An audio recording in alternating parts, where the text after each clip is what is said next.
नमस्कार फ्रेंड्स, मैं श्रेयांश जोशी वास्तु योगी से। आज जो मैं टॉपिक लेके आ रहा हूँ वह है कर्म और वास्तु। कैसे हमारा कर्म और वास्तु अलाइन होके साथ में चलते हैं। ऐसा नहीं है फ्रेंड्स कि अगर आपने कुछ गलत किया है और अगर आपने अपना वास्तु ठीक कर लिया या अपने ग्रहों को तेज कर लिया तो आपको कर्म का फल नहीं मिलेगा। आपके जो भी बुरे कर्म है उसको आपको यहीं पे भोगना है। वास्तु आपकी वह तकलीफ़ें कम कर सकता है, बट कर्म से ज़्यादा कुछ भी बड़ा नहीं है। जैसे कृष्ण से ज़्यादा कुछ भी बड़ा नहीं है, वैसे ही कर्म से भी ज़्यादा या कर्म से आगे कुछ भी नहीं है।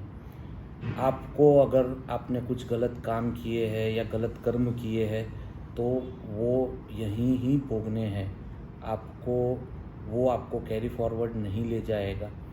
वास्तु अगर ठीक करोगे या आपके ग्रह ठीक करोगे तो उससे उतना फ़ायदा होगा कि आपकी जो आने वाली और मुसीबतें हैं या कष्ट है उसको आप काट सकते हो। ऐसा नहीं है कि वास्तु ठीक कर दिया तो मैंने जितने भी बुरे कर्म किए हैं या मैंने किसी को हानि पहुंचाई है या मैंने किसी को तकलीफ़ दी है तो मुझे उससे छुटकारा मिल जाएगा। जब भी आप वास्तु करते हो तो समझ लो सबसे पहले मन की शांति, विजन और विजडम के लिए वास्तु होता है। सेकेंडरी वास्तु होता है for your overall health and family happiness, और थर्ड जाके होता है पैसों के लिए। तो आपने जो भी बुरे कर्म किए हैं तो आप अपनी फैमिली को आपके कर्म से बचा सकते हो थ्रू वास्तु एंड एस्ट्रोलॉजी। ऐसा नहीं है कि कुछ भी आप कर लो और फिर वास्तु और एस्ट्रोलॉजी के सारे प्रयोग करके आप वह कर्म से बच सकते हो।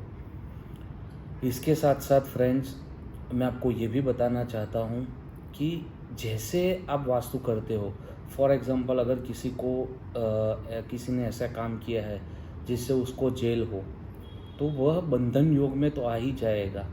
भले वह जेल की सलाखों के पीछे ना जाए अगर उसने अपना वास्तु किया है, बट उसको अपने कर्म काटने तो पड़ेंगे ही, बाय हुक और बाय क्रुक। किसी ना किसी तरह से उसको यह सारी चीज़ें भुगतनी ही पड़ेगी।